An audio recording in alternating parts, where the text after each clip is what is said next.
बच्चे का ब्रेन जब वो पैदा होता है तो वो क्रिकेट की बॉल की तरह होता है, और क्रिकेट की बॉल धीरे से उसमें से धागे खुलते हैं और लाइन अप में होते हैं, लग जाते हैं। तो डेवलपमेंट का मतलब है कि एक ब्रेन जो है वो बॉल की शेप से एक ब्रेन का पूरा शेप लेता है, और जो न्यूरॉन्स हैं वो एक एक करके अलाइन होते हैं, जैसे रोड बनती है।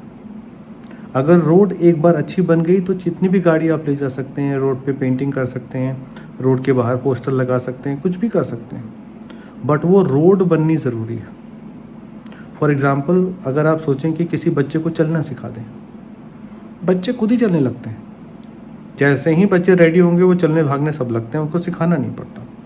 तो वो डेवलपमेंट है कि बच्चे आए, जब वो बैठने लगे तो उनकी कोर स्ट्रांग हुई, फिर धीरे से वो खड़े हुए, उनकी कोर और स्ट्रांग हुई, फिर वो चलने लगे तो पैर मजबूत हो गए। जितना जो चीज़ किया उससे एक मजबूती आई और नेक्स्ट स्टेज आ गई, फिर एक मजबूती आई, फिर नेक्स्ट स्टेज आ गई। तो जो बच्चों में ब्रेन का डेवलपमेंट है वो बहुत ही इम्पॉर्टेंट है, और वो समाज की रचना करता है। समाज की रचना का मतलब क्या है कि जितना भी एवोल्यूशन हुआ है अभी तक, कि इंसान जो हैं अगर बंदर से इवॉल्व हुए हैं, और आप देखिए तो और जानवरों के बच्चे तुरंत ही चलने लगते हैं, तुरंत ही बोलने लगते हैं। सिर्फ इंसान का बच्चा ऐसा है जिसको एक पूरे डेवलपमेंटल फेज से जाता है। पहले वो माँ के गर्भ में रहता है, पानी के माहौल में रहता है ताकि ज़्यादा आवाज़ नहीं आए, ज़्यादा लाइट नहीं आए, और ब्रेन डेवलप कर सके। फिर पैदा होने के बाद भी 2 दिन लगते हैं बच्चे को आँख खोलने में। तो बच्चा जब आँख खोलता है तो आँख का जो एरिया बिल्कुल पीछे में यहाँ पे होता है वो स्टिमुलेट होता है, और उसके स्टिमुलेशन से फिर हाथ का स्टिमुलेशन लिंक्ड होता है। अगर जिस बच्चों में आँख के एरिया में डैमेज हो जाता है तो उनके हाथ के एरियाज़ में भी डैमेज आता है, और हाथ के एरियाज़ में भी प्रॉब्लम्स आती हैं।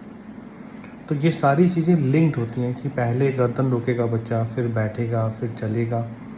ये सिखाया नहीं जा सकता, ये मैच्योरिटी की बात है कि ब्रेन का वो एरिया मैच्योर हुआ तो बच्चा वो करने लगेगा, फिर उसके बाद का एरिया मैच्योर हुआ तो फिर बच्चा उसके बाद का करने लगेगा।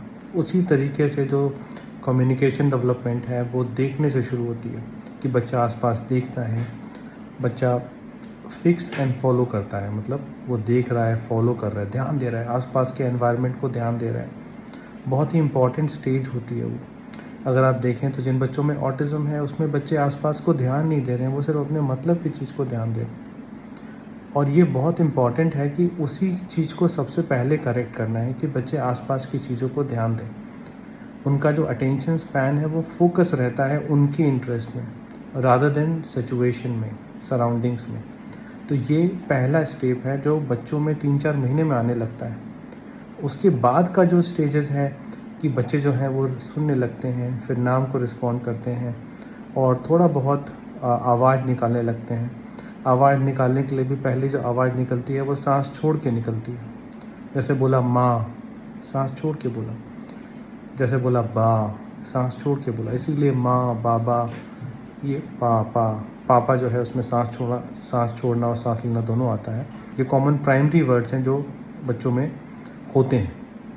इसी तरीके से फिर एक एक करके स्टेज ब्रेन डेवलप होता है। ऑलमोस्ट 6 से 8 साल तक बस डेवलप होता रहता है, और हमारा काम है कि वो डेवलपमेंट पॉजिटिव हो, अच्छी हो। ब्रेन के डेवलपमेंट के लिए हमें उसके आसपास के सराउंडिंग को अप्रोप्रिएट करना है। प्रॉब्लम क्या हो रही है कि मैं देख रहा हूँ कि जिन बच्चों में डेवलपमेंट की डिले हो रही है उसमें हम बच्चे के साथ ज़्यादा कर रहे हैं, और ज़बरदस्ती कर रहे हैं, और हमने बिना समझे गोल्स बनाए हुए हैं कि बच्चा अगर नहीं चल रहा है तो चलने लगे। प्रॉब्लम क्या है कि बच्चा अगर चलने भी लगेगा और उसके नीचे की स्टेज सही नहीं है तो उसका कोर वीक रहेगा, तो वो टेढ़ा होकर चलेगा। वो टेढ़ा होकर चलेगा तो उसकी पीठ भी टेढ़ी हो जाएगी, उसके पैर भी टेढ़े हो जाएंगे, और बाद में जो समस्या है वो बड़ी मिलेगी। जल्दी करने के चक्कर में हमें बाद की समस्या बच्चे की बढ़ानी नहीं है। और बहुत इम्पॉर्टेंट है कि हम ये समझें कि समस्या है, उसकी वजह से चीज़ें थोड़ी सी डिले हों मगर राइट डायरेक्शन में हो, प्रॉपर मॉनिटरिंग में हो, और जो आपके डॉक्टर हैं उनको पता हो कि वो किस चीज़ का ट्रीटमेंट कर रहे हैं। फाइनली मैं देखता हूँ कि हर चीज़, फिर ADHD का ट्रीटमेंट हो जाता है, हाइपर एक्टिविटी का ट्रीटमेंट हो जाता है।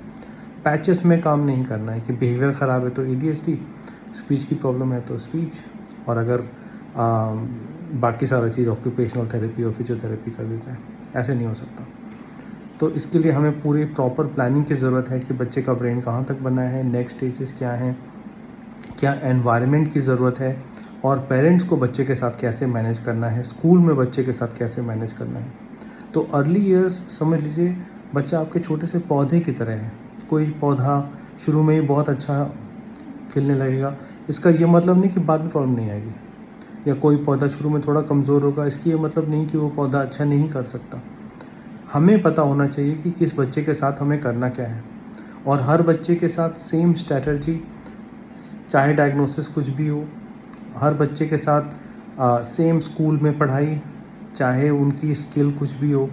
इसकी वजह से समाज में मेंटल हेल्थ बहुत बढ़ा हुआ है, और बच्चे का भी और पेरेंट्स का भी।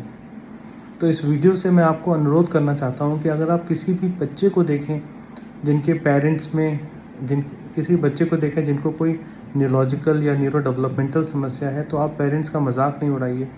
आप उनसे ये ना सोचें कि वो किसी से कम है, वो और परेशान हो जाते हैं और उसका असर फिर और बच्चों पे आता है। तो बहुत इम्पॉर्टेंट है कि एज ए समाज हम इस बात को समझें कि हर बच्चे का अलग स्किल है, अलग उसकी समस्याएं भी हो सकती हैं, और प्रेशर में देने से, पैनिक करने से चीज़ें ख़राब हो जाती हैं। और मैं अपने डॉक्टर से ये बोलना चाहूँगा कि बहुत इम्पॉर्टेंट है कि हमें ये पता हो कि डायग्नोसिस इसलिए कर रहे हैं कि उस डायग्नोसिस में ट्रीटमेंट क्या करना है। सिम्पटम का सिर्फ इलाज नहीं करिए कि बच्चों को हमने बस सिम्पटम का इलाज कर दिया, उससे लॉन्ग टर्म में आपको कोई फ़ायदा नहीं होगा। Thank you.